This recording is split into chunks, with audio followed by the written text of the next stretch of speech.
The State Historical Society of North Dakota has a considerable collection of works by a Hunkpapa leader, Joseph NoTwoHorns. The collection includes dozens of colorful drawings called pictographs that illustrate events from the artist's life.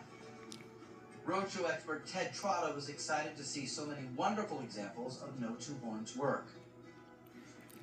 Joseph NoTwoHorns' muse, if you will, was his days as a youthful warrior. And this is what he recollected over and over again with accuracy. We believe that Joseph NoTwoHorns was born around 1852. He lived a long life. He passed away in 1942. He was 14 years old on his first war party. By the time of the Battle of the Little Bighorn, he was a mature warrior. And Joseph NoTwoHorns went on to become a working artist, recollecting that great moment in their tribal history.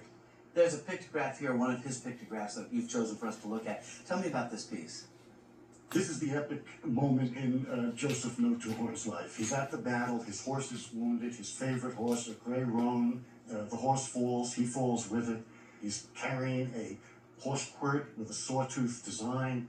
This signifies that he's a member of the Kit Fox Society, a warrior society, a great honor, also a tremendous responsibility. If he falls or his comrade falls in battle, he takes his lance and pounds it into the ground, and there's no retreat. He fights to the death to protect himself or his comrade. In this case, we see what appears to be the shield depicted in the pictograph, but this is actually a replica of the one he probably brought into battle, but created by him. Created by him. This was a shield conceived in a vision.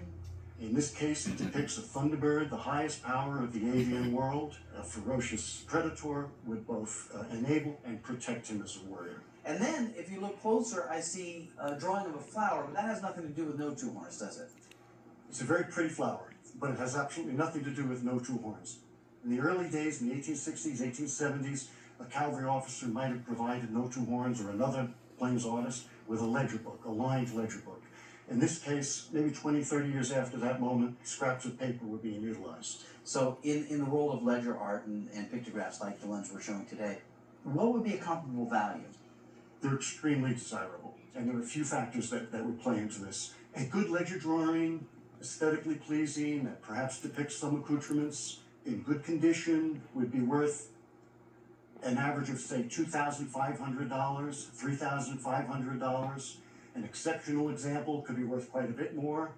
And in the case of Joseph NoTwoHorns' work, if we were to find something like this in a retail setting, I believe these would sell for $15,000 to $20,000. This has a great deal to do with the artist, the fact that we know who depicted this great work. It's always amazing to hear the story and the history of the pieces that we're talking about, but to be standing next to the actual pieces. Thanks so much for sharing them with us. Mark, thank you very much for having me.